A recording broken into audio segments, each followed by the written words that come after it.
the Empire has no moral boundaries, why should we not take hold of every chance we can?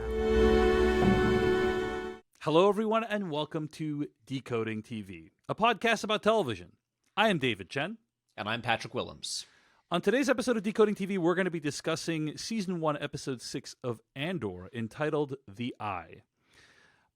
Andor, of course, streaming right now on Disney+. But you know what, Patrick Willems, this episode's entitled The Eye. It is the second episode of television I've seen on a prestige TV show this week entitled The Eye. Season 1, Episode 7 of The Lord of the Rings, Rings of Power, also called The Eye. Huh. People just love that title, The Eye. They're just like, this is amazing. Eyes are just all the rage in TV right now. Yes. I imagine the people who wrote the title for these episodes kind of leaning back Antonio Banderas style in that gif and just being super happy with, oh, The Eye, such a beautiful poetic title. Unfortunately, someone else already thought of it. So, and this probably happened like more than a year ago because the post-production timeline on these shows is so absurdly long. Indeed. But anyway, we're going to be discussing, spoiling, recapping, reviewing Season 1, Episode 6 of Andor, The Eye. We'll not be spoiling anything from the future. But yeah.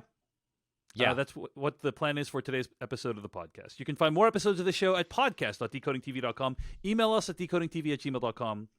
And find us on TikTok, Twitter, and YouTube at Decoding TV.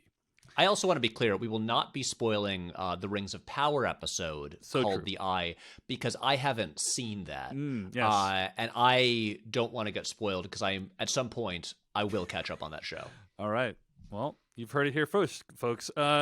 Before we get to this week's episode, let's get to a message we got from David over on YouTube. Of course, you can always comment on YouTube. Write to us at decodingtv@gmail.com. David writes, in reference to a topic we discussed last week about the extended universe and canon and what is technically counts as Star Wars canon. Versus Legends. Yeah.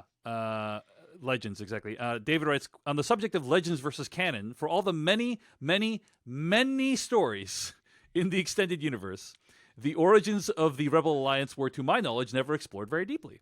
It was always just assumed that it was all sort of organized by Mon Mothma and Bail Organa, and that was it. In the new canon, especially with things like Star Wars Rebels, we learn that the Rebel Alliance was, in fact, an alliance of many different rebellions that had sprung up organically on various worlds oppressed by the Empire. The fully organized Rebel Alliance we see in Rogue One and the original trilogy had really only existed in that form for about 3 years. So when it comes to Dedra Miro's too random to be random comment, she's observing the spark of the rebellion, even if there isn't yet an actual unified organization behind it, end quote. So anyway, it's interesting to kind of reflect on like how, if I understand this comment correctly, fully depicting the origins of the rebellion is a relatively like recent development in Star Wars history. Is that something that? Yeah, it's kind of funny. It makes me wonder if, again, like I said before, I am not an expert on the expanded universe. I've read almost none of those books and comics. It was never a thing I was especially interested in. But I do wonder, especially like in the 90s, if George Lucas kind of had that, because to be clear, George Lucas did not like read and was not really involved in the majority of the expanded universe, which is why some things in like movies he made actively like contradict it, because there's just so much of it. But I wonder if in the 90s he kind of had the pre-original trilogy like era of like the 30 years leading up to A New Hope, like kind of blocked off, like don't touch this, don't mess around in here because I'm making the prequels and this is my area, so just go make up a bunch of wacky nonsense that happens after Return of the Jedi, drop a moon on Chewie, whatever. It's just this 30, 40 years, this is my zone. Mm-hmm. Because it is funny. You'd think like and as we're seeing on the show Andor, this is a pretty fertile ground for stories. Yeah. He said, don't mess with the origins and the pre-episode 4 stuff, because one day there's going to be a guy named Tony Gilroy. He's amazing. He's going to make something called Michael Clayton. It's going to blow everyone away. You know, like, no, he didn't know that at the time. But anyway, yes. So we're really grateful to have stories such as this one. Okay. Before we get to this week's episode, Patrick. Are there more corrections? Did we get more stuff wrong? Did I mispronounce the name of a planet? Undoubtedly, but we're not going to get into it this week. We're just going to dive straight into the episode. And you know what? I think to dive into this episode, we should listen to what we predicted might happen in this week's episode from last week. All right. So here is, I asked you to predict how many people are going to die. What's going to happen? Here is a clip from last week's episode where you and I both predicted what was going to happen this week. Here we go. We're going to play the clip right now. Any guesses, predictions on how many people will die next episode? How many people? I feel like saying like 3 is an easy number. Yeah. I will say, if anyone dies, Nemec, right? I'm not feeling good about Nemec. Yeah. Mostly because the young that's the one idealist. Right. Yeah. Right.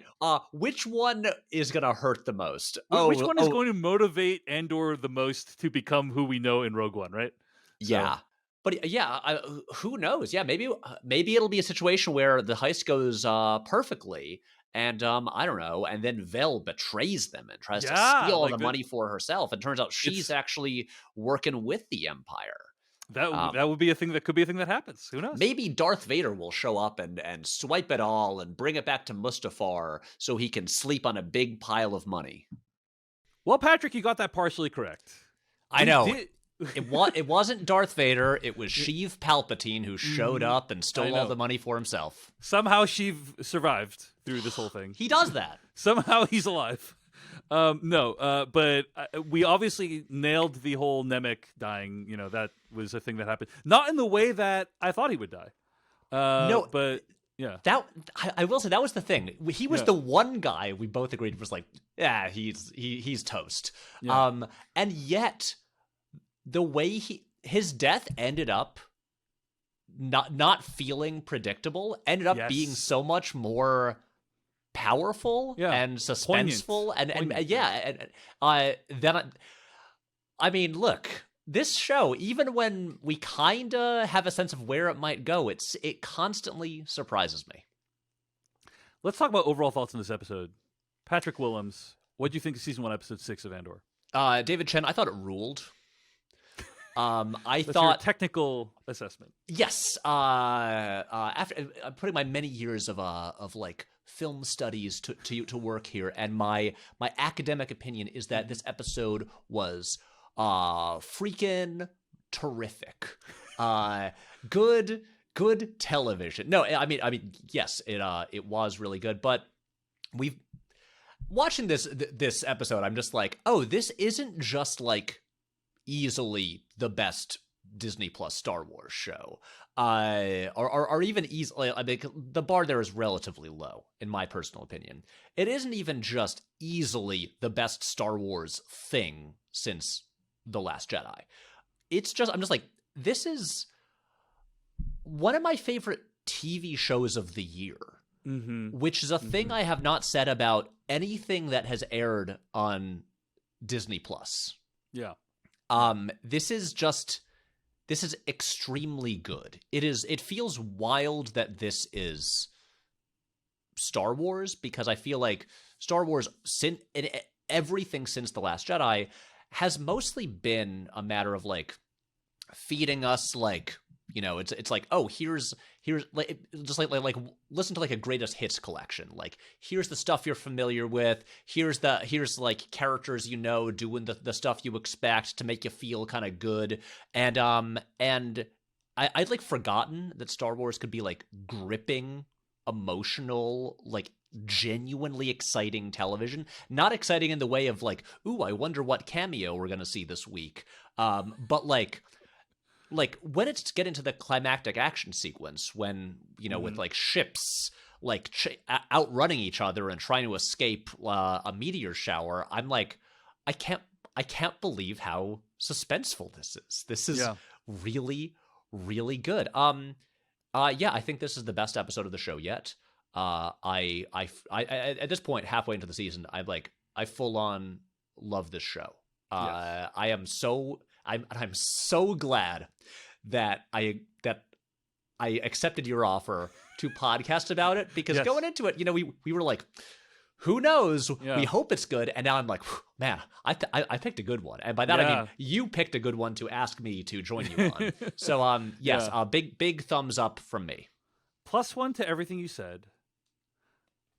This episode was incredible. It was an all-timer, one of my favorite episodes of TV ever, I think. Not even just this year, not even just of Star Wars. Like, it was spectacular. And I tweeted this morning about how dazzled I was by this episode. I'm not joking, Patrick. I literally just finished watching it. Like, we hop on, right after we watch it in the morning, and then we record this episode. And decodingtv.com paid members get it early, our reactions early. And so I'm fresh off of watching it. Tears came to my eyes. I'm not exaggerating. Like, I had tears come to my eyes when Andor's like flying into the eye. It's so beautiful, and also, as you said, suspenseful and like gripping. And I'm like on the edge of my seat as to what, like, anything could happen. Like, any one of these characters could die, as the episode has demonstrated, other than Andor, of course. And I was so dazzled by this episode. It's just this incredible piece of work. It's everything you want in a good heist episode, basically, right? And after 2 episodes of build-up, it was like, this thing had better deliver, and it delivered. Like, it had a high bar, and it really delivered. There's like so many amazing moments, and so like a lot of unpredictable choices. Like, we obviously did not predict like these would be the characters that would survive at the end, and certainly we couldn't have predicted how they would survive. All the decisions feel organic. They all feel like, oh, that makes sense. Like, that, I buy that based on what we've seen in the show. So I loved it. I thought it was so good. And somebody tweeted in response to my tweet this morning. They basically said, well, I'm going to hold out, I'm going to hold out and see like how, like, a lot of people loved the first 2 episodes of Obi-Wan too. And I'm going to hold out and see how Andor plays out. Here's the thing. I got the same thing. I also tweeted about how good it is, and I got all these people being like, yeah, but is it really good? Because Star Wars has, like, I don't want to watch another Star Wars thing because I've been let down before. I'm like, dude, I didn't love the other stuff either. Like, I'm on the same page, and I'm telling you this is great. Like, what more do you want? If they had just released a 90-minute film that was these last 3 episodes, like episodes 4, 5, and 6, that would have been like, imagine if like nothing else came out. It was just like this Andor movie hits, right? It's just like, oh, here's a little Andor prequel. Excuse me. Here's a little Andor prequel that hits Disney Plus, and that was it. Like, you and I would be super happy with that. We'd be like, we watched it. It's like, hey, that was a really cool story, bro. Like, that'd be really well done. It is worth it just to get, even if it completely craps the bed from this point forward, which I don't think it will, but even if it goes bad from this point forward, it's still worth watching through episode 6. That's how good it was. Okay? I mean, this could have been a season finale. Yeah. And I would be fully satisfied. I would be like, man, it'd be like, okay, great. We got 6 great episodes of Andor. This is amazing. Because also, like, the way this ends, like, I mean, we're already spoiling stuff. Yeah, so, like, yeah. but, like, I genuinely have, okay, you mentioned early in the episode, like, we're not going to spoil anything in future episodes. Not only do I not know what happens in future episodes, I can't even begin to imagine. Because the way this ends on this great shot, just pulling back from Stellan Skarsgård, Luthen Rail, just in his back room, just laughing, like this, like, relieved laughter, like, oh my god, it worked, we did it. This is like this, it looks like this rebellion is actually like moving forward and might like turn into something. And then it ends, and I'm just like, I have zero idea where the story is going from here, where Andor is even headed, like what planet, and if I didn't get any more Andor for the next year and a half, or forever. Like, I'm not saying I'm not looking forward to more Andor, because I'm really psyched for more Andor. But like, if this is where it ended, it would be like, that was worth it. That was worth the whole journey for me. I mean, I feel spoiled that we get 6 more of these. It's amazing. Okay, so let's get into the episode. We're basically going to divide this into kind of 3 sections, right?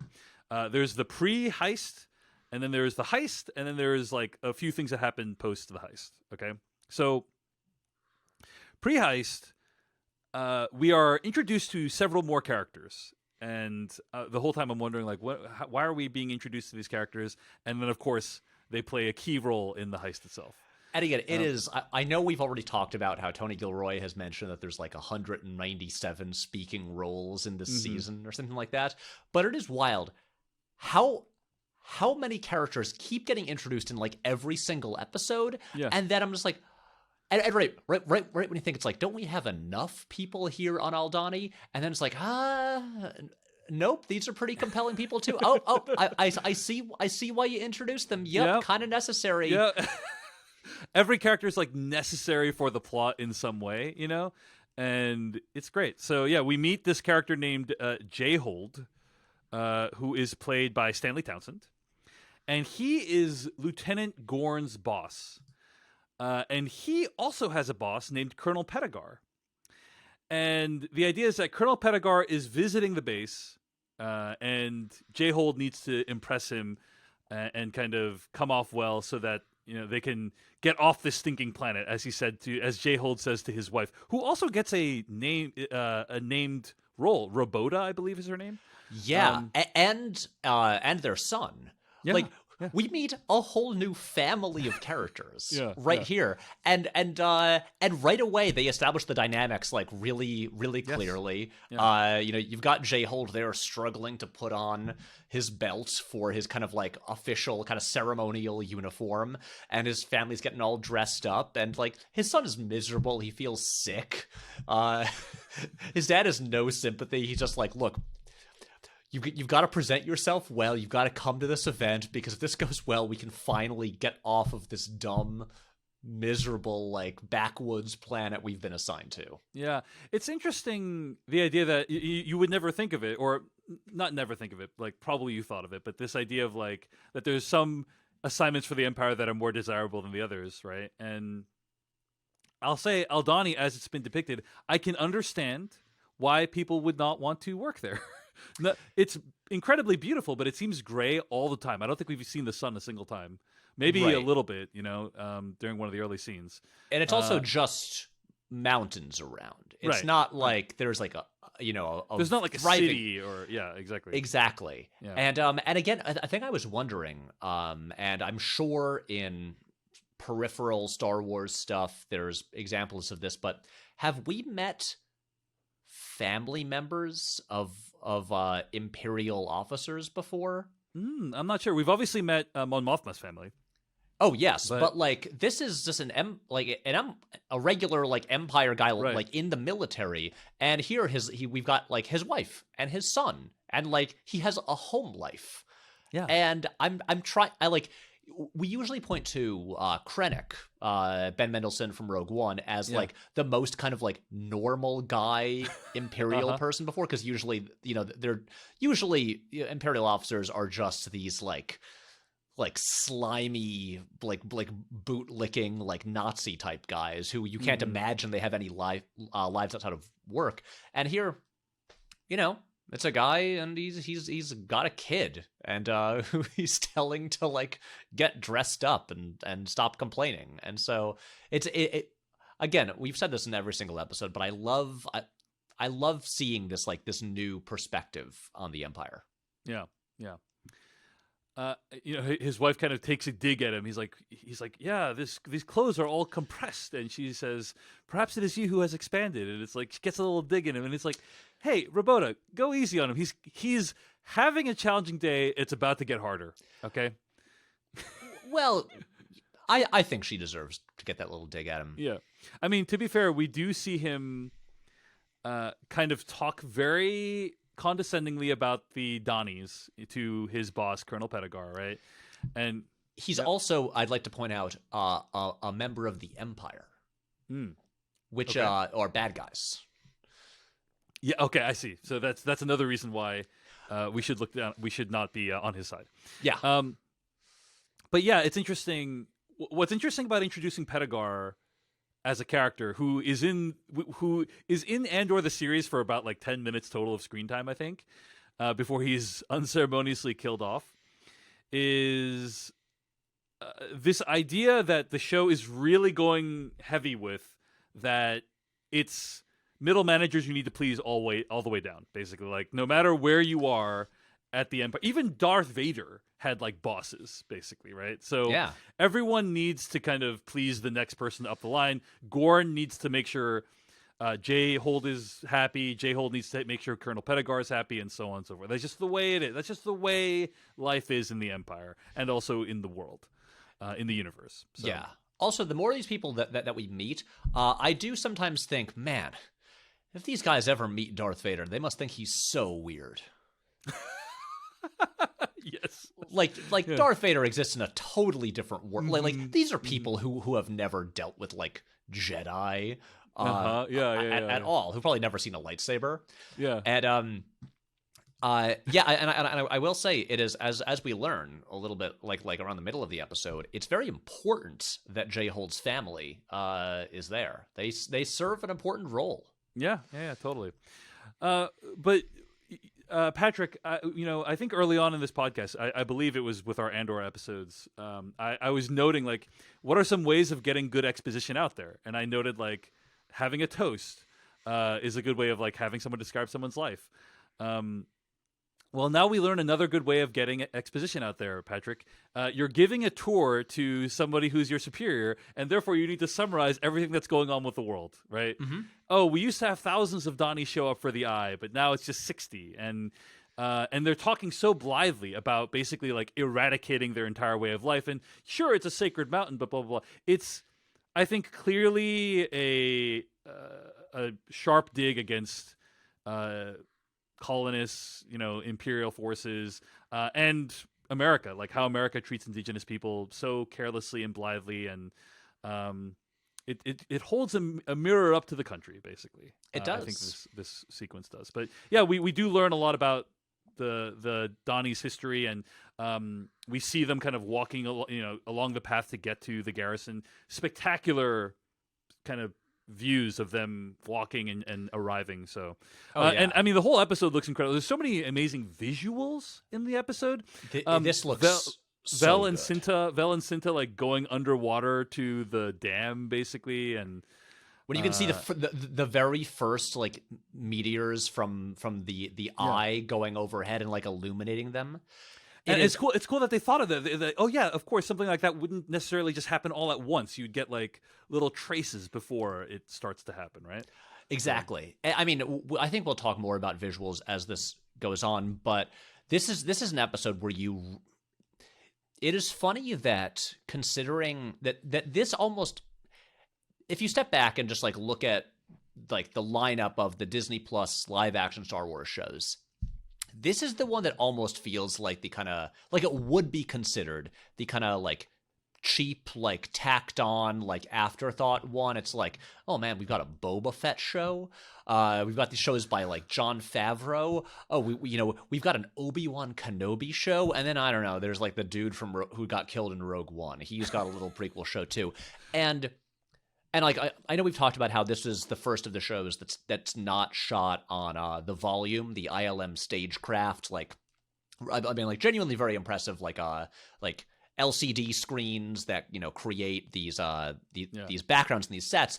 But this episode in particular looks so much bigger and so much more expensive than any of the other shows. The stuff that it gets into like later on, but it also it feels bigger and more expensive. But also like a lot of the episode, it's still like it's like handheld camera work. It feel like I could not see the seams in almost any shots of like okay, this is what's real, or like this is like a fully animated shot or whatever. It's it feels like everything feels so tactile.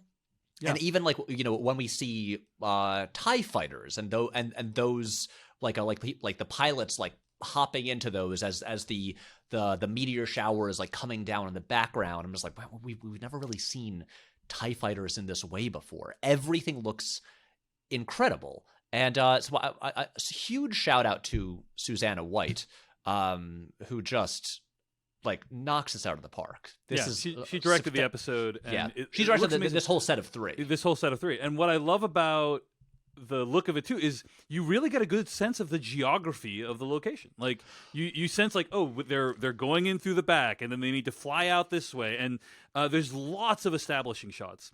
One of my favorite establishing shots is there's like a drone or helicopter shot of like these 3 soldiers running along the and it's like, that looks like a real place. That looks like a real location, what they're doing. And okay, yeah. I really, really hope that after the season of Andor, they do what they've been doing with the other Disney Plus Star Wars shows and have like a making of special. Yeah. Because I am dying to know like where they shot this. I know a lot of I believe it's like the Scottish Highlands or yes. like doubled for a lot of just the natural environments, but the garrison, it looks almost as if there was like an existing structure there, like a dam, and then they like built onto it, because there are no like really obvious green screen shots. You've got like, it's like, oh no, this is just it looks just like a real location. It is shot like a real location. It is they establish the geography of it so clearly, and we see it from so many different angles that it's like, oh right, here's the top of it. Here's the entrances. There's the tower. Here's how everything connects. Here's how they get around. We get it all as if it were just a real place that they were filming at, and it is genuinely very impressive. I agree. It looks amazing. Okay, what else happens in the pre-heist section? We get some more kind of hints about like what Vel's role is. She kind of goes into the base with Cinta, and they place like a signal jammer right near the communications that they then activate later on.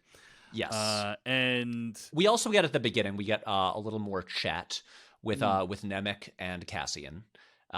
Because Nemec, being kind of new to getting his hands dirty to heisting. Yeah. He couldn't sleep the night before, while Cassian is like, it's like a job for him. He's he knows how to handle this. And again, you get more of Nemec being like the true believer, his manifesto, his philosophy about just about the Empire and all of that. Yeah, and Andor says to him, "You'll be fine. You'll sleep when it's done." And then when I heard that, I'm like, does he mean sleep, like dead sleep? Which turns out was what he meant. Yeah, we also learn that Taramyn used to be a stormtrooper. Mm-hmm. Yep. And which explains why he's so good at kind of like leading them when they're practicing their drills. Yeah, he's like very familiar with like what the protocols are, basically. Exactly. Right? So, and Cinta, we learned that who is described as being like the toughest of them. Yeah. Exactly. That her whole family was killed by stormtroopers. Yeah. I'm really, I like all of these characters. Cinta, I'm still very interested in, because we've kind of spent the least amount of time with her. We get some very nice like quiet moments in this episode, like with her and Vel, and then of course at the end she stays on Aldhani. She's there when the rest of them are either dead or gone, and so I wonder what's she up to now. Yeah, that was an open question for me, because the thing is, she joins the Imperial Guards and also the Donnies as they're watching the Eye. She kind of walks down there. But everyone's already seen her face. Like, they know that she is a criminal. And so I was a little surprised that she went down there in an Imperial outfit. I thought she might change and try to like blend in with the Donnies and become part of the, or maybe that she was a Donnie and that was going to be her story. But maybe. She goes down there in the Imperial outfit, if I recall correctly. So that was kind of like, I'm kind of curious how that's going to end up. But anyway. Okay, anything else in the pre-heist section before we get to the heist itself? I do want to say there was a really amazing shot of this security guard kind of doing his thing, and then you see Vel like running away in the background looking very suspicious, and I was like, oh, what an oblivious security guard. That guy's completely incompetent. He has no idea what's going on even around him. I had that thought coming to my head, which might be a thought that is subverted later on in the episode. Yeah. I mean, in the pre-heist stuff, we get like the main team of Cassian, Terramin, Skeen, and Nemec. They're like at first dressed as Donnies with like the robes, and those are over then their Imperial uniforms, and they just come in as like just another squad, just sort of escorting the Donnies in, and like they've got it all worked out pretty well, with Gorn especially, kind of like ordering them around, telling them where to go. And I mean, I really liked, I don't know if this is getting, I mean, I guess this is technically before the Imperial officers are like alerted to the heist, or until they've revealed themselves. But I really like all the stuff with Vel and Cinta, just following them in, climbing up, the ladder on the outside of this dam. But especially, there's this moment when the squad on the ground is like waiting, and like Terramin is there with the radio, just like constantly like bugging Vel, like, he's asking her to make a go no go call, because like at this point she could still abort and be like, we're out. I don't like the way this looks, like, let's abort. Right. But he needs her to give the call, and you can see the terror on her face. Like she's never done anything like that. Yeah, she's never done anything like this before. And it's a really amazing performance, because I just bought completely that she would be having difficulty making the call, right? It's the kind of really human moment that we're just not really used to seeing in Star Wars, that someone on a mission just freezes and is like, and it reaches the moment of no return, and then is just, and hesitates because, this, by saying this word, this might mean they all die.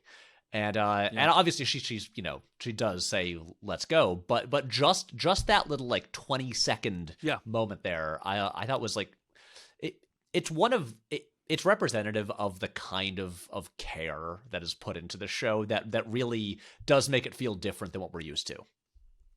Agreed completely. So great work by Faye Marseille, I believe is her name, who plays Vel. Just a wonderful moment in the episode. Okay, before we move on, Patrick, you want to let people know where they can find more of your work on the internet if they're enjoying this podcast? Absolutely. If you want more of me discussing media in video form, you can subscribe to youtube.com/Patrick H. Willems. And then you can get my less intelligent, more tossed off, brief thoughts on social media. And follow me on various places at Patrick H. Willems.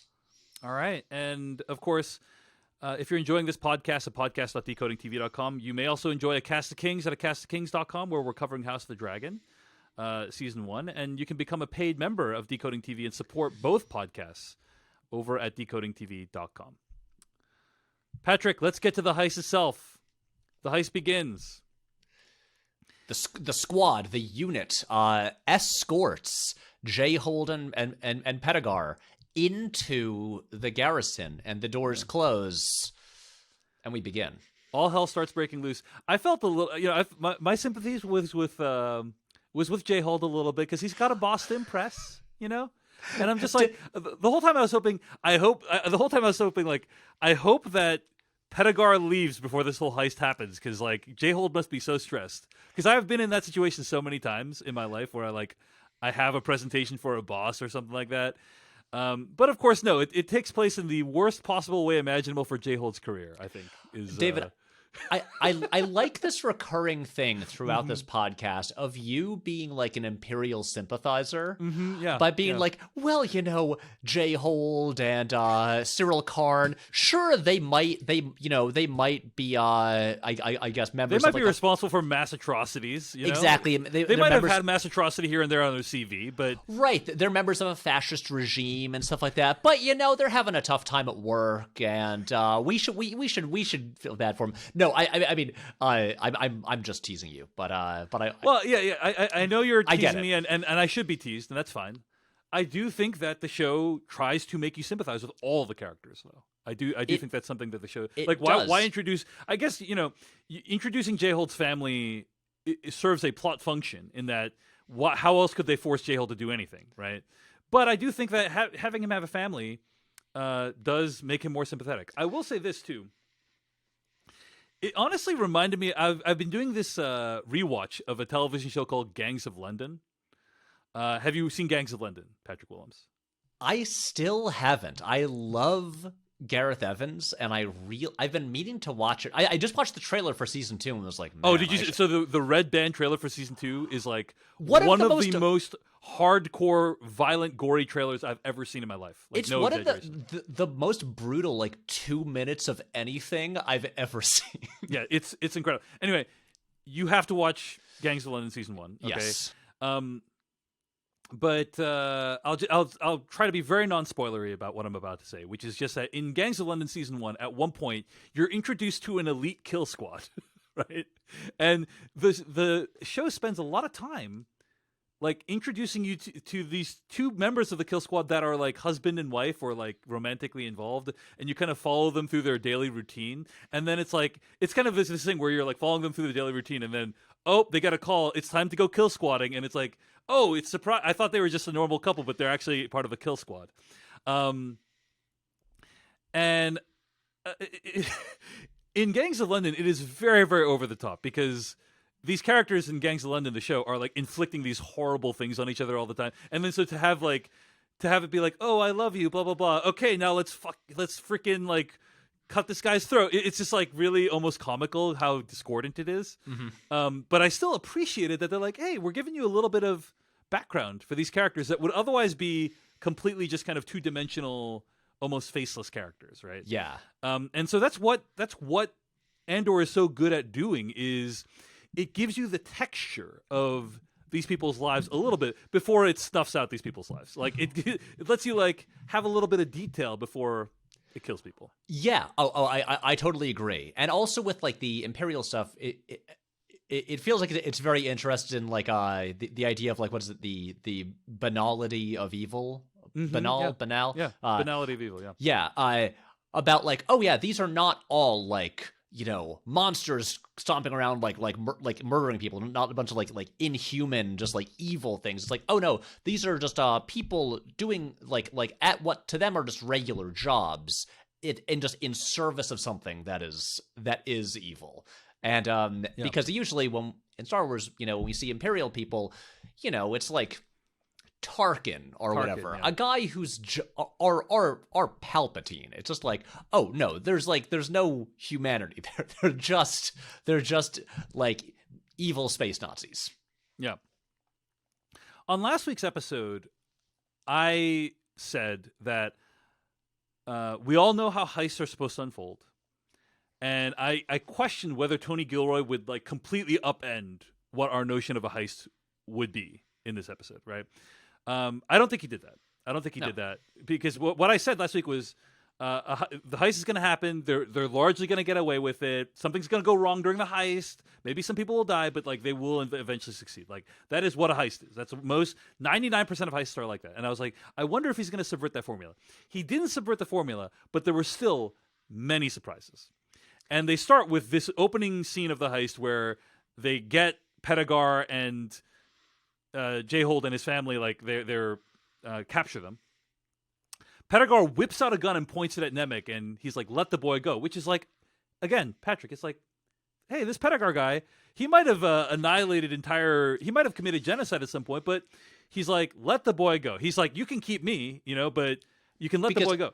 Also, a key thing we've got to mention here is that J-Hold's like, I don't know, 10-year-old son has a gun pointed to his head. Yeah. And in Star Wars, we don't tend to see the good guys, the old galactic rebellion, point guns at children's heads. Like, if you walked into the scene and saw this, it would absolutely seem like the rebels were the bad guys. Yeah, totally. And he takes out a gun and he's like, let the boy go. And I'm thinking to myself, oh my, this is how Nemec's going to die. Yeah. This is how Nemec's going to, like, because Nemec is also scared as soon as this happens. He's like, no one's ever pointed a gun at me before. He's shaking. It's like, oh, this is, and you and I called it. We're like, this is how Nemec's going to die. Cinta freaking comes in, kills Pedagar immediately, doesn't even stutter. There's no confrontation, just boom, he's dead. Which is like, okay, the first shock of the episode, right? Mm-hmm. Like, I'm like, wow, I'm stunned. Did not see that coming. And then they take J-Hold away, and they say, "You're going to take us to the vault." And he says he's protesting all over the place. He's like, "I can't unlock the vault. I need a signal from the blah blah blah. Like, this plan is terrible. This plan is effed. You guys are never going to succeed." And then there's a moment when like the crew kind of separates, which I think is probably the last time they see each other. Yeah. Or some of them see each other. But anyway, they take J-Hold away, and they take the rest of the crew to, I guess, the bridge of the garrison is where they go, right? Like the command room. Yeah, the command room. The one that has all the comms to the. Oh my god, I should have the name of the base on me. What is the Kenzie, I think. I think it's like R. Kenzie. Yes, yeah. That's Al Kenzie. Al Kenzie. Thank you. Al Kenzie. Yep. That's the place that has like the military support, that has the TIE fighters. Yeah. So yeah. And then up there, and one thing I did like was they have this like they brought S&M gear with them, like they strap it to people's faces. It's like a set of matching like gags for the but also again it's the kind of thing where it's like, oh, they're gags, but they're not just putting like, I don't know, like rope around their mouths or like handkerchiefs. It's like, oh no, these are Star Wars gags. But they, like, again, the heroes of the show bind and gag innocent women and children. Mm-hmm. J-Hold's family, they get gags put on them. And well, there is a moment when J-Hold says, "You're just going to kill us anyway," and she says, and Vel says, "Because that's what you would do, right? You're projecting a little bit, J-Hold. Maybe you should work this out with your therapist." Yeah. But yeah, I mean, she does make the claim very believably that, hey, we just want the money. We don't want to kill anyone. We're not like you, basically. Right. You know? Even though they did just kill a guy. I mean, it was that situation, but they also do right away establish like, oh, we will kill someone. We will kill someone. Yeah, which is very useful for them. If anything, maybe it was helpful that happened because right away everyone knows they mean business. But yeah, so Cinta and Vel, they go up. They take people to like just tie them up in the command tower, and the rest of the group take J-Hold down to like the basement. Yeah. And then Cinta stays and guards them and then Vel eventually joins them down there. Right? Yeah, after we do get a little moment with because it has been established that Vel and Cinta are an item. Yeah. And they're sort of like, a little concerned, kind of saying goodbye to each other. She says, "Are you going to be okay?" Because again, I don't know what's going to happen to Cinta. It feels like Cinta is screwed. Like, I don't know what is going to happen to her because it's not like Cinta had a great escape plan. Maybe it's possible that maybe in the original plan before everything went sideways that Cinta was going to join them on the ship, right? Like, I think that's possible. Right. Yeah. But then everything went sideways, and so they had to change the plan. So, anyway, they go down, and there's these guys, like, playing cards, or, the Star Wars equivalent of cards. I'm sure there's someone out there who knows what game they were playing. And I have to point out, at every single step of this whole thing, the heist is played out with hyper competence. And that's what you want to see. It's like competence porn. Like, it's just... everyone's doing, like, the plan is good. Everyone's executing it at a really high level. I'm loving watching it, right? Like, the whole time. I'm like, maybe this thing's going to go off without a hitch. I know. And it's one of those things where it's shot with it's shot in a very clean way where, like, it's not like, the cameras are often handheld, but they're not like too shaky. Where they're just like follow, like panning and everything, and just like and following everyone like very clinically doing their part, and you can always clearly tell what's going on. And it's like, I mean, it's an obvious reference point for a heist, but the way it's shot kind of reminds me of like Heat, how Michael Mann might do it, just with this real skilled precision. Yes. Great comparison. But I was particularly impressed when they go down. They basically pretend like J-Hold is there on official duty, and they get everyone to line up, and then they pull they get everyone to line up so they make sure they don't have like weapons and everything. Then they pull the guns on them. They search them all, and but then they make their fatal mistake, which is, and I love that this comes into play, but I didn't realize that their plan involved forcing the guards to actually carry the stuff. And that, I think, was probably... you have to physically transport all that stuff out of there somehow. But it feels mean, like a huge weak point for the plan. You know, I did think about this, but I'm just like, how else would they do it? yeah, Like there's so much stuff to carry. These are all like Right. little like gold pieces in these kind of like cylinders. yeah, They're heavy. Like this kind of feels like the most efficient. I mean, what really screws them is just that the guy in that like command tower ends up tapping into their Yeah. like radio frequency, because also like he loses the Alkenzi signal to them, and they like knock out the power to everything. But then he picks up the like he catches their little radio wave and is like, what's going on? Something Yeah. this seems strange. I feel like let's just go check out the basement. yeah. And you get a sense that he has to travel like a long way to get down, because obviously he's like at the top of the thing and they're at the bottom, and so Yeah. they have to travel a long way to get down. You see there. them running down a lot of stairs. Yeah. But I'm a big fan of heist movies that acknowledge the weight of the cash that they need to carry. Like, Yes. other examples of this would be The Way of the Gun, or Widows, the Steve McQueen movie with Viola Davis. Like Great all movie. these movies like acknowledge that carrying this much cash is hard, and they need to figure like that's actually like the biggest sort of risky point, is like you're spending all this time moving this cash. But yeah, there's a moment when I will say it was a little bit of a. This is like one of my favorite TV episodes of all time, and I just finished watching it. But I was a little bit, like, I guess, minorly disappointed that there wasn't more of a workaround they had to do, because the whole time J-Hold is insisting, there's no way you're gonna get this thing open. I only know the code to the gate. I can't unlock the thing. And then they just like blow it up, and it's just like, oh, it's a little bloop, and then the things like unravel themselves. It did look basically. cool when they unraveled. Though. It was so cool. It's so satisfying. The sound they make was so satisfying. Again, everything looks and sounds awesome. So good. But then I'm like, oh, that was it? That was the whole thing? I thought there was going to be like kind of a bigger thing they had to surmount, or it was like a thing they didn't account for or something like that. Right. But so that was a little bit kind of like a little build up that I thought didn't fully pay off, but it looked cool. And then of course, right? Can I actually mention one thing that I yeah. think that I started thinking about during this stretch of the episode? It's interesting. So this is a show called Andor, about Cassian Andor. He is one of only two characters who have like existed in Star Wars before this show. And in this episode, he is very much just a supporting character.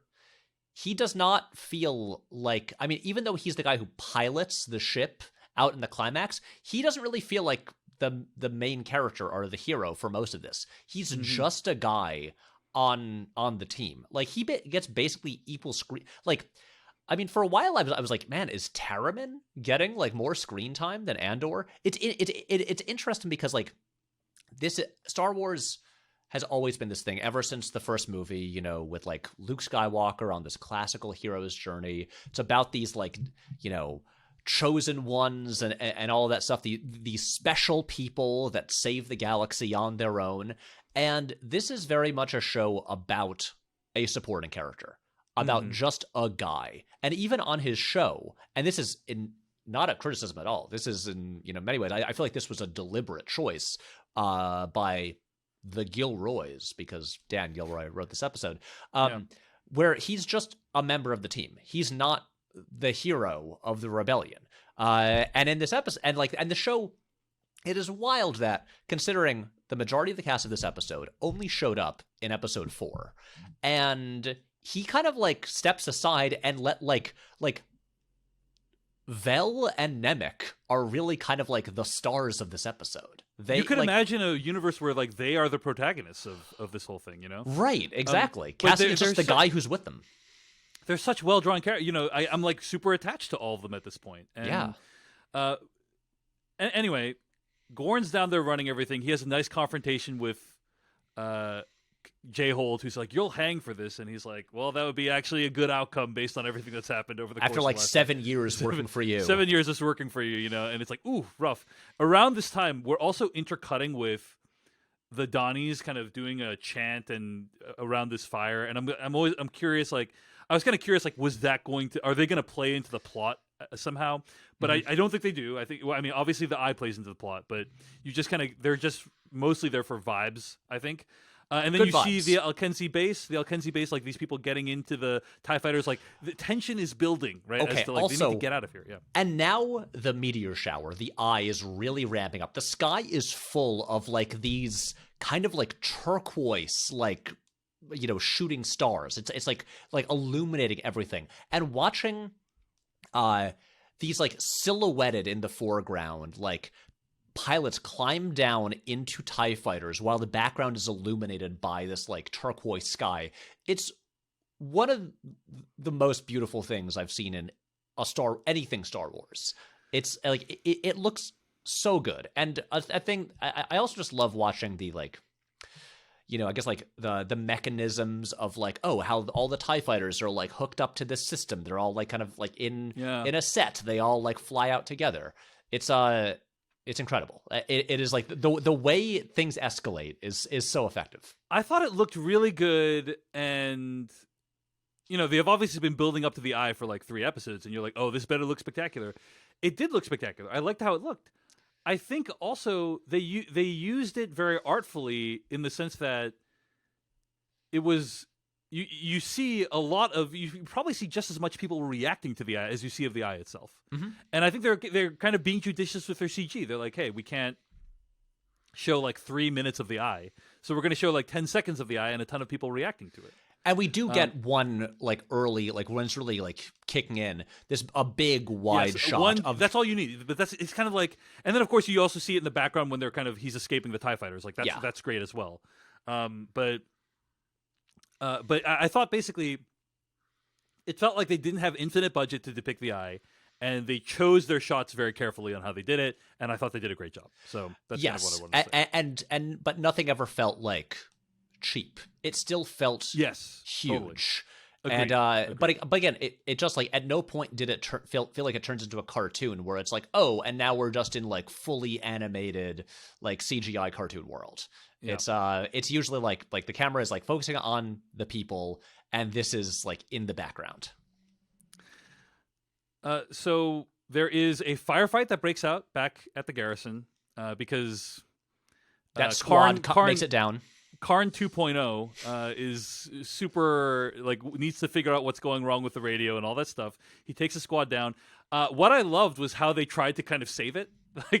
They didn't break character. You know, Gorn was like, "Hey, this is a training exercise. Like, get the F out of here. You're not authorized to be here." And then he says to J-Hold, tell him to get out of here. And then J-Hold collapses. This is the thing. They shouldn't have made J-Hold move the gold. Okay, that was their big mistake. He's clearly not necessarily out of shape. Yeah, he's out of shape, you know? And I felt bad because he's like sweating profusely, and it's just like, guys, I don't know that you had to, like, J-Hold could have just chilled there, and then maybe he wouldn't have died at this critical moment during the heist. But anyway. It is also, this is a Star Wars thing where we watched a man have a heart attack. Mm-hmm. We've never seen that before. Have we? You tell me, Patrick. You tell me. No. People don't tend to have, like, if people die in Star Wars, it's because they get shot with a blaster or stabbed with a lightsaber. They don't have a regular like medical thing happen because their health is bad. He just like has a heart attack and looks like he either passes out or dies. Yeah. Then our shootout happens. Right, correct. So then the firefight ensues. Gorn is killed right away. And that's when I knew, like, I think he's probably the second person to die in this episode. And that's when I knew, like, oh, they're playing for keeps. Like, we've set up Gorn, like, pretty well. I'm hoping Gorn makes out of it. He just had a nice little moment with J-Hold. I'm like, hopefully Gorn gets out of this alive. He's out, like, right away. And then Taramyn and Skeen are kind of trapped. And then Andor has a kind of struggle with one of the officers, and Nemec comes in and kind of saves Andor's life. The Andor thing is also pretty suspenseful. The guy is choking him on the floor. Another thing we don't usually see, like in Star Wars, if people get choked, they get force choked. They don't get like. If Anton people have a heart attack, Chigurh, they get force heart attack. Exactly. They're not laying on the floor while a person has their arm wrapped around their neck. I think that was supposed to be like a big Nemec moment where he kills this guy, but I was more focused on how did he make that shot than like the character moment myself personally. But Still pretty cool that he kind of got Andor out of that situation. Yeah, but also Terramin tries to run and make it to the ship and does not make it. Yeah, so Terramin gets killed too. Skeen makes it, and then they take off, and Andor says, hold on to something, but I don't think he really fully communicated the gravity, so to speak, of that rough. command. So he takes out, and like literally everyone goes flying backwards, including Nemec, who then is crushed by a pallet of the credits. Yeah. Which is brutal to see, and again, another surprise. And I was like, did not see that come. Like that would be how the character died, which is like basically kind of like an industrial accident kind of situation, right? And it's also, we don't usually in Star Wars, like things like shoot into, like hyperspace really quickly and stuff like that. And everyone's like, fine. We rarely see the vehicles have like this kind of like physical force, like where like physics are an issue. Like, wow, they took off so fast that people just like got knocked back. And so again, that was a surprise too. Of like, I didn't know that Nemec would die in that. Like, I thought Nemec was home free, and then all of a sudden he's killed last minute. It looks painful. Yeah, it's he gets hit. I mean, he doesn't die right here, but he gets. They do like a Pulp Fiction, like inject a thing into his heart to keep him alive, kind of deal. Yeah, it's like they call it like a med stick or something like that. Med space or something. Med spike. Med spike. Yeah. Yes. Basically just to like kind of revive him, like Batman in the climax of the Batman, because it's green, because basically this section is so good. This section is so good. It's so now they're in the air, they're flying. TIE fighters. I just want to say I love that there's like a brief little shot of the command center, and you see J-Hold's family still alive as they're flying off, and like I love that it kind of puts you in their perspective, and you're like wondering like what are they thinking at that moment? Like, they're probably being like, oh, it's over. They don't know that J-Hold's actually dead, or in a bad state, probably, right? Right. And like what implications will these characters have in the remainder of the show? I'm very curious. Who knows? So okay. Just wanted to point. I love that little shot where they show the family of J-Hold. Important. Yes. But anyway, go ahead. And so then we really reach our climax where they're out. There's only 4 of them on the ship, and they have to escape the eye. They have to basically somehow get through this meteor shower to get out into space while TIE fighters are pursuing them. And Cassian's going forward, but he's like, I don't have the calculations for how to get through this. Like, I can't. Because the idea was that Nemec would do it. Like, right. So then they stab Nemec with the med spike to just like revive him, give him energy to use his old little like hipster navigational device that he showed off in the previous episode that will that can calculate how they get out. And this is just exciting stuff. It's like, again, what we are used to in similar scenarios in Star Wars is Han Solo pounds on like the dashboard, and then it's like, oop, it's up and working, and then they zoom into light speed, and then they're away. This is a different thing where it doesn't quite work that way, and they're like, this guy who's at least he's like paralyzed from the waist down, and he's like barely alive, trying to do these calculations on this old machine that will tell them like where to go, and basically and like the calculations pretty much say like go, just like go climb. Into the climb, like climb, go straight up, and it's great. You're also out the window, like out the dashboard of this ship. It's just this bright like amber meteor shower, and they managed to go straight up, like barely dodging the meteors, while the TIE fighters explode spectacularly, and it is suspenseful and it's awesome. And it's like classic Star Wars, I would argue. You know, it's kind of like when you think of Star Wars, you think of scenes like this one, in my opinion. Yes. Right? This manages to be pretty much exactly what we think we want from Star Wars, but also done in a way where we don't exactly know what's going to happen, and where it's just new enough that it feels really fresh. Yeah.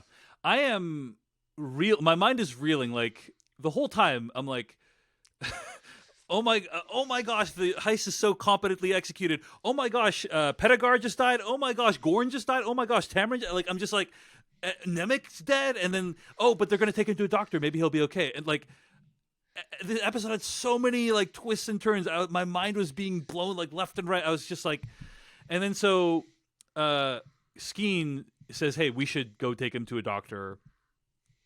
But Vel doesn't want to do it because it's a deviation from the plan. And of course, we find out what the purpose of that opening scene was with Nemec, because Andor's like, "No, we're going to take this guy to a doctor." So they go to the doctor, who has huge Maz Kanata energy, from what I can tell. He looks like similar race to Maz Kanata, but he's got 4 arms. He's got 4 arms. So yeah, I was kind of like, he's also he's way taller than Maz Kanata. Yes, yeah. But he had kind of this similar like skull shape and color, and also like the same goggles kind of as Maz Kanata. So. Just an awesome alien. Like, yeah. And this is the Star Wars stuff I love. Okay, actually, this moment here, because I feel like in every other Star Wars thing, when they say we got to take him to a doctor, and then it's like, oh, and the doctor is this character who showed up on one episode of like a cartoon years ago, or like this is exactly the kind of part where in most cases we have been trained to expect this to be some Easter egg, some familiar character, and I like that. No, it's not one of those. It's just a cool looking alien with 4 arms. It is not a reward for having paid attention to other Star Wars. Skeen and Andor are sitting outside the doctor's office, and they have a discussion where Skeen pitches to Andor, "Hey, I can't fly the ship, but I do know a place where we can hole up. It's 80 million credits. Let's split it, 40 million each." And the whole time, what was your experience watching this? Because the whole time I'm watching it, I'm like, Skeen is testing Andor. That was my thing. Like Skeen and Vel had worked out a plan where Skeen's going to test Andor, and if Andor agrees, then like Skeen will kill Andor. That was kind of my assessment. I thought that at first until he kept going, and it really became clear that Skeen is just a scumbag. Like when, he reveals that he made up the story about his brother. Some of the most chilling words of the entire episode, when Andor says, "What about your brother, the Orchard?" And he says, "I have no brother." I'm just like, holy crap. Like, this guy's a freaking, if that's true, this guy's a freaking sociopath. Like, chilling. Right. But again, this is the kind of thing that I like about this, where it's like reconfiguring our concept of like what the rebellion, what these rebels are. In the show notes, you helpfully wrote down this line that the Skeen has: "You were born in the hole, and all we know is climbing over somebody else to get out." Where it's like, yeah, like he hates the Empire, probably for other reasons if he doesn't have a brother. But also at the end of the day, he's like, things that my life has been so tough that I care more about like living comfortably myself than any greater cause. And then Cassian just shoots him. That was a shot. Did you see that coming? I did not see that coming at all. No, it does kind of remind me of like, the very beginning of the first episode, just the thing of like, Cassian I feel like it's being quicker and quicker about realizing like sometimes it's easiest just to kill the guy right now, rather than dragging this out or like waiting to see where it goes. And I will say this is going to be such a silly comment because it's not really important at all, but I could not stop thinking about it. So in this scene, Skeen, played by Eben Moss Backrack, the way he's lit and his face, and the way he's sitting, he looks almost exactly like one of the criminals in the opening of the 1989 Batman movie, where there's these 2 criminals sitting around, like these 2 like muggers, and then Batman attacks them. And there is one guy that looks so similar, and I could not stop thinking about it. I just want to mention this here in case anyone else watching this had this thought of like, hey, he kind of looks like that guy from that one scene in Batman. I'm sure we'll anyway. get tons of emails to decodingtv@gmail.com. Hey, this is what the internet is for. Throwing out these dumb random thoughts he had to hope that maybe someone somewhere in the world Yes, had that someone same will be thought. like, I feel seen. I feel seen. Exactly. I feel skeen. Okay, anyway. Okay, I'm sorry. I'm going to leave this call right now Leave and quit podcast? this podcast Yes, forever. Yes. So Andor kills Skeen. I think you correctly assess that he is thinking to himself, this is now a unpredictable situation that I need to retake control over, right? Like, he's just like, need to get out of this situation. So he kills Skeen. And I'm like, wow, if Vel and Skeen really were testing Andor, then the test has gone very badly. But he holds up the Doctor and Vel, and the Doctor reveals that Nemec is dead, died on the operating table, which I also did not see coming, because I'm like, if they took him to a doctor, maybe he's going to survive somehow. Like, that was the purpose of that. Nope, he's dead. And he has a confrontation with Vel where he says, hey, look, I'm going to take my share. I'm going to take the Doctor's ship, right? Which I'm going to give you credits for. And I like it. He offers like 30,000 credits to the Doctor's ship. Yeah. And he says, that should be twice what it's worth. And the Doctor says, excuse me? Like, the Doctor, he's getting held up with 4 arms, and he's like, how dare you undervalue my ship? And he gives kind of the little necklace back to Val and says, like, give this to Luthen. We're done. Which I also did not see. I thought like the next step would be the heist goes so well that he like joins Luthen's cause and they go off and have adventures and stuff like that. But he's like, nope, I'm out of here. I got what I came for, and I'm leaving, and that's it, right? Yeah, I mean, the heist didn't go great. I mean, it worked, but it's not like he's probably not in the best mood. He's not feeling great about the past day of his life. Yeah, I would bounce if I were him. I don't think you and I predicted literally everyone dies except Vel, and maybe Cinta, but Cinta's not in a good situation either, right? So yeah, and I wonder if we'll see her again. Yeah, I think it's very possible. But anyway, I just was like, okay, that didn't call everyone dying except Vel. Some at Andor's hands, like some of them at Andor's hand.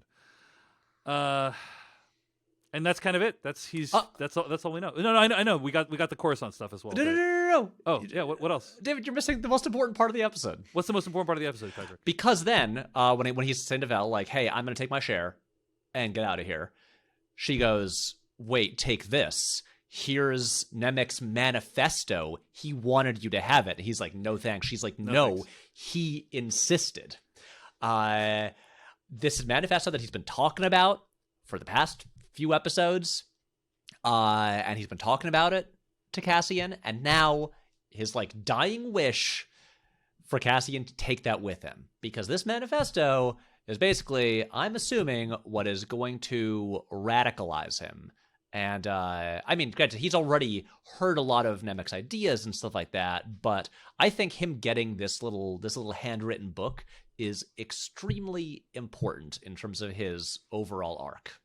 They did do a little insert shot of the handing over, which indicates how important it is, because they didn't have to do an insert shot of that. But yeah, so I'm assuming that the next arc, the next 3 episodes, are mostly going to be about Cassian chilling on some other planet, maybe on vacation, just reading the whole book. And then and then we'll just hear voiceover of just him like narrating the whole manifesto. It'll be that'll be like their budget saving arc. And then the following 3, he'll come back and he'll be like, "Never mind, guys, I'm on board. That was a really good book."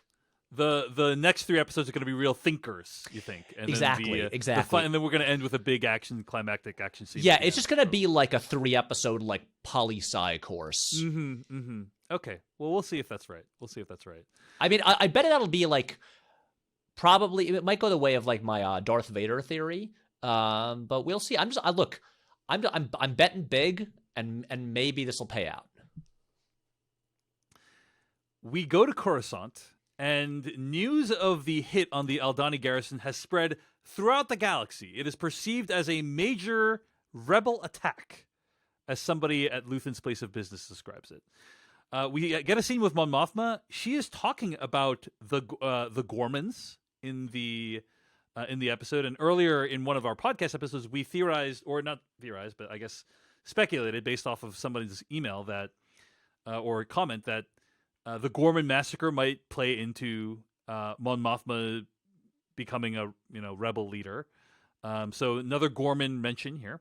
And Senator Dow is also mentioned in Mon Mothma's speech. But then everyone's like, oh my gosh, did you hear about this? I guess it was such a big deal. I mean, I don't know. I don't know if it would cause that. Like, I guess some of the officers died, right? There's a big firefight. So, like, probably like half a dozen to a dozen Imperial officers died. It was a big heist. It was a big heist. But it's like if a bank robbery took place in... So yeah, no, it would never happen. I get, but would it cause an official function to everyone be like, "Oh my, did you hear about this bank robbery?" I guess because a bunch of people died, and also technically it's like a rebel attack. It's not just like it's not like the Donnies just randomly decide to sweep through and take them out. It's like a political act is what has occurred, right? Yes, and also like they stole like Imperial payroll. Mm-hmm. And it was a strategic rebel attack that also stole a ton of money. Mm-hmm.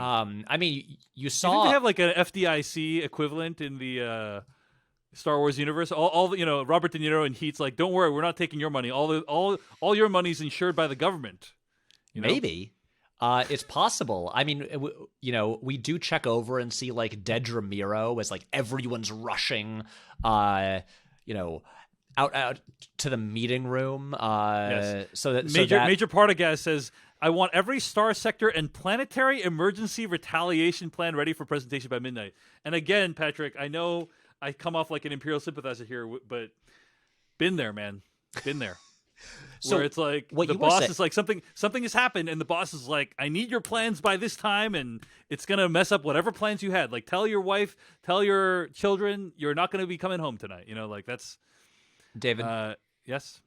So are you saying that Amazon is like the Empire? I don't recall naming any company at all, Patrick, if I recall. Okay. I don't think I said the name of any company. You've worked at multiple companies in your life. I've worked at so many companies. So okay. I could be talking about literally any. I would never want to put words in your mouth. Thank you. I could be talking about literally anywhere in the galaxy. Yeah. Anyway, so everyone's clearly taking it seriously, and then we get a final shot with Luthen learning the news. I guess even though he was like listening at the radio like super intently, he went cold turkey and went all the way the other. He's not even reading the New York Times anymore.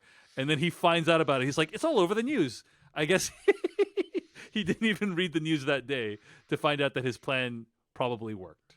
So, and then, he just walks into his back room to have a good laugh. Mm-hmm. And then a thing that I was thinking about in the scene, I rewatched the scene right before we recorded, and was listening to Nicholas Bertel's score here, and I'm like, oh man, like the score at the end of the episode, and then going into like the end credits, I'm like, this is all like synths.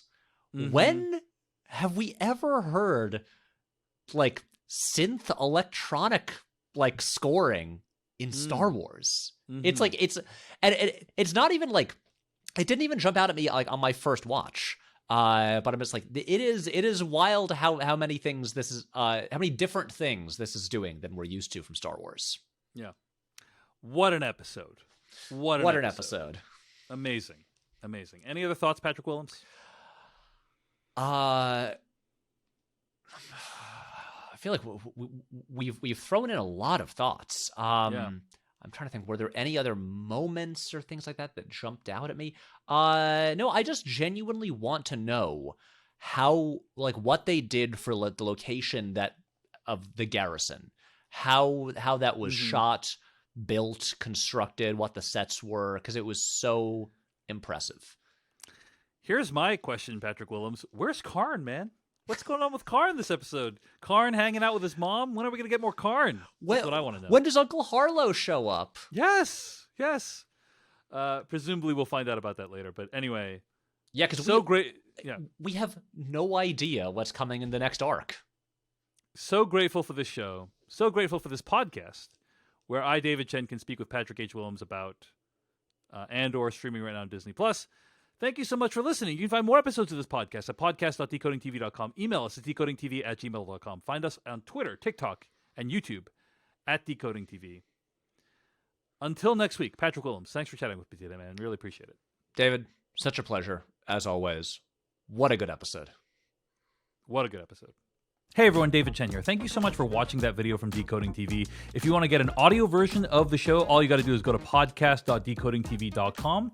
And if you want to support what we do, get ad-free episodes of the podcast and also bonus episodes of the podcast, go to decodingtv.com and become a paid member. Of course, you can also like and subscribe for more. We appreciate it. Thanks. See you later.